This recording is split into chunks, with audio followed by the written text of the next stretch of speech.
নমস্কার বন্ধুরা, আজকে আমি বানাবো ভেন্ডি দিয়ে শস্য দিয়ে। আর এই যে ভেন্ডিটা এরকম করে কেটে নিয়েছি, আলুটা লম্বা করে কেটেছি, আর শস্যটা বেটে নিয়েছি। আর আগের থেকে কড়াইটা বসিয়ে তেলটা বসিয়ে দিয়েছিলাম। আর তেলটা গরম হয়ে গেছে, ফোড়নে দিয়ে দিচ্ছি শস্য।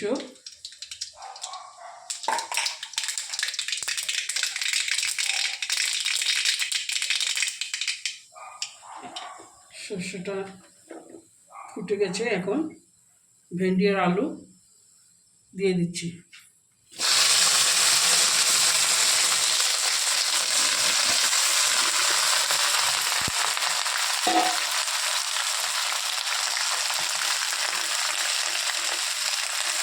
একসঙ্গে নুন 1 চামচ দিয়ে দিচ্ছি,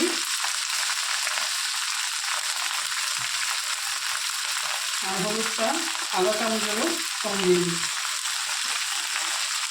দিয়ে একটু ভেজে নেব, দেখতে বাড়িয়ে দিচ্ছি।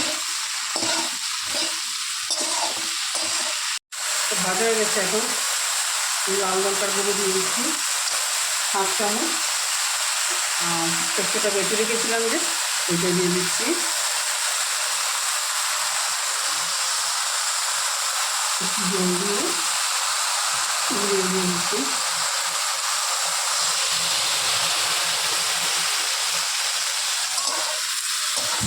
ভালো মতো কষিয়ে নেব ঢাকনা দিয়ে, একটু জল লাগবে।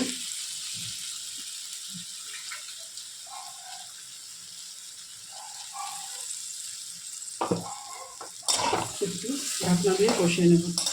আলুটা সিদ্ধ হয়নি, একটু তার জন্য একটু জল দিচ্ছি, আর একটু কষিয়ে নেব। এই যে বন্ধু, আমার শস্য আর ভেন্ডি হয়ে গেছে, এখন নামিয়ে নেব। এই যে বন্ধুরা, আমার ভেন্ডি শস্য রেডি হয়ে গেছে। এটা গরম ভাতের সঙ্গে খাওয়া যায়, রুটির সঙ্গে খাওয়া যাবে। আর ভালো লাগে যদি অবশ্যই বানাবেন, আর লাইক আর শেয়ার করবেন।